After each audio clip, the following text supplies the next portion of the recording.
Canada imprisoning citizens who refuse to take government-mandated medication. Hey, I'm going to stop right there. I'm going to start off as always by giving all praise, all honor, all glory unto Yahweh Bahashem, Yahweh Shai, Bahashem Rakha Kwadash. Double honors to the elders and apostles of Great Millstone who teach and who rule well, who taught us this truth through the power and spirit of Yahweh Bashem Yahweh Shai. The Lord willing, this lesson is edifying to the elect out there, whoever you might be. And shalom to the 144,000. It's the brother Amawan Padah from the GMS Denver camp, doing a quick lesson on this article that I came across from the People's Voice. And as you see right here, all right, Esau tripping, man, over there in Canada. They're over there imprisoning citizens who refuse to take the government's medication. All right. Now, before we continue on in this article, I want to get a quick precept. This is what came to mind when I read this. All right, here we have the book of Isaiah, chapter 10 and verse 1. All right, and it says, "Woe unto them that decree unrighteous decrees, and that write grievousness which they have prescribed." All right, so this is talking about, destruction unto those who make unfair laws, man. And who's doing this? Esau, Edom, the so-called white man, the devil that the Bible speaks of. He's the one behind the judicial system. He's the one that writes these things in the law. You see what I'm saying? Okay, and it says, "Woe unto them." That means destruction unto them. And that's a crazy ass law over there in Canada, man. All right, let's go ahead and read some of that article. And we'll get this in the NLT too. All right, so yeah, let's read some of this. It says, Canadian authorities have begun imprisoning citizens who refuse to comply with state-mandated medication in an alarming escalation of the Trudeau government's authoritarian control. And that's that guy Trudeau right there, the Edomite you see in the picture. Okay, now, this is not medical advice. All right, I'm gonna put a disclaimer out there because YouTube likes to take down videos when we go into certain topics. This is not medical advice. All right, disclaimer. So it says Geraldine Mason, a 36-year-old resident of God's Lake First Nation in northern Manitoba, was sent to prison for 3 months under the Public Health Act for not consistently taking her tuberculosis medication. Despite having no criminal record or being infectious at the time, Mason was arrested, strip searched, and jailed for nearly a month alongside individuals in the general prison population. Okay, now tuberculosis, from what I understand, is a kind of serious disease. You know what I'm saying? I haven't done my complete research on that. Like I said, I'm not a doctor. I'm not, giving out any medical advice. But, still, the fact that they threw her in prison for not taking her medication is crazy. Okay? Mason's detention began on October 27th after health officials secured a court-ordered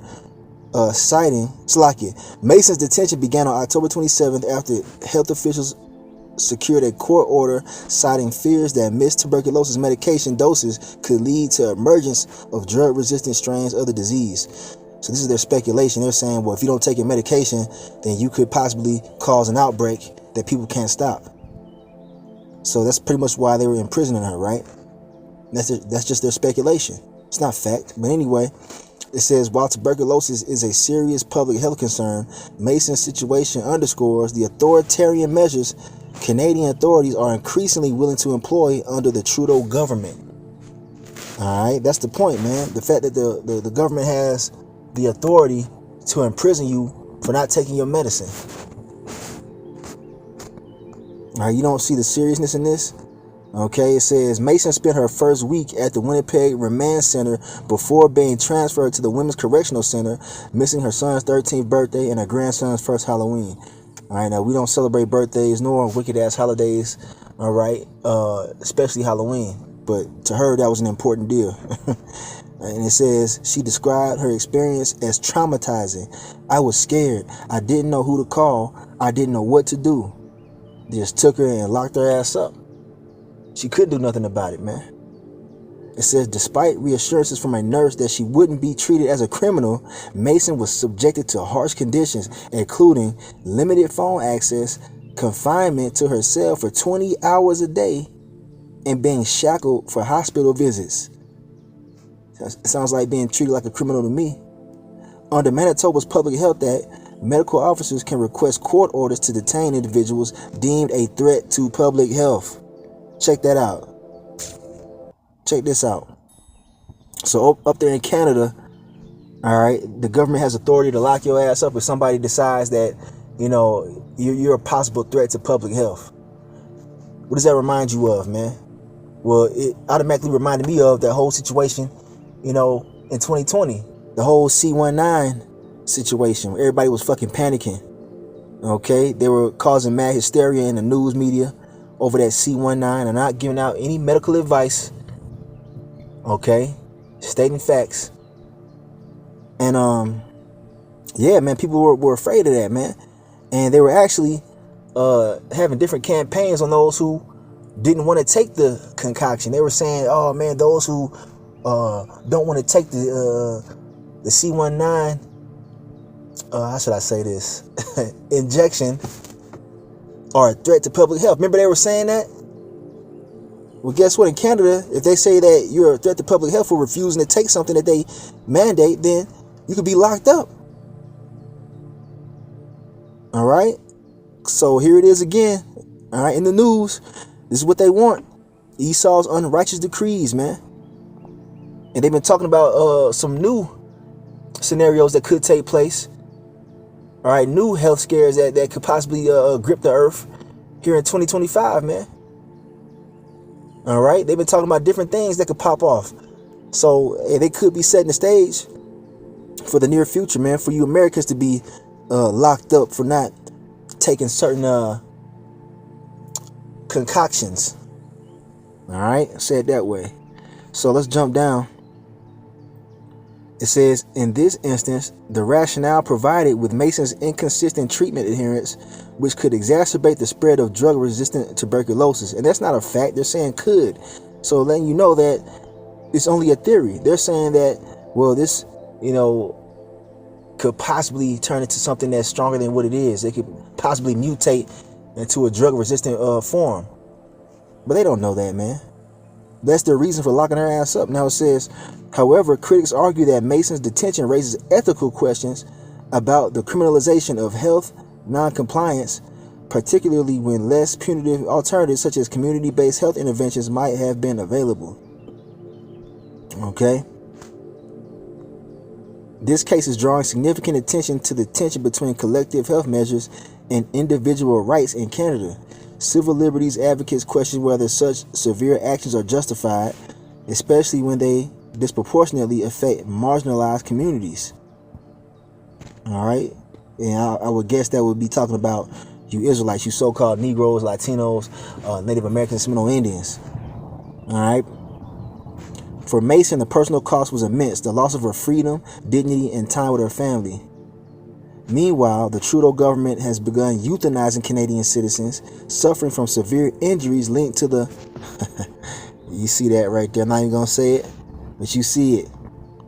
The same, that this administration mandated and coerced the majority of the population to take. So there you go. They're making the link right there as well in this article. All right. And then you look down right here in this video.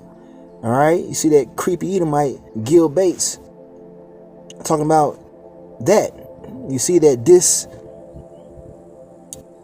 ease x-ray. They've been talking about that for a while, man.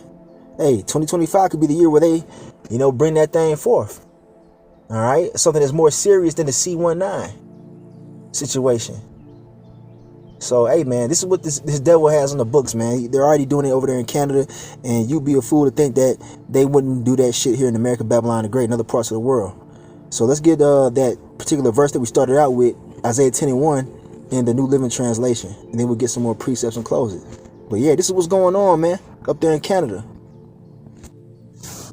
So this is that verse right here in the NLT, the New Living Translation, and it says, Isaiah 10:1, what sorrow awaits the unjust judges and those who issue unfair laws. And that's what Esau does, man. He issues unfair laws.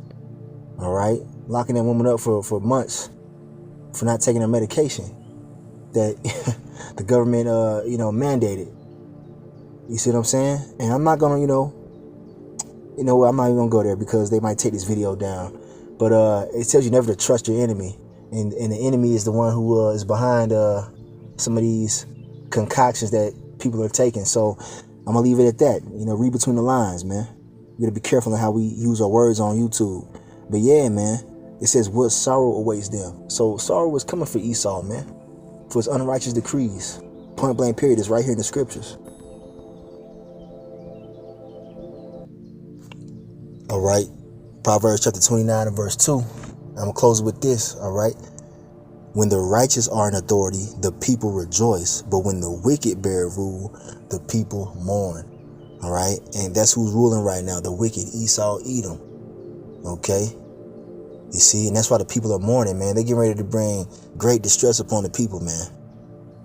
Esau was created to take peace from the earth, as it tells you in Revelation chapter 6. And that's what he's doing, man. He's taking peace from the earth. And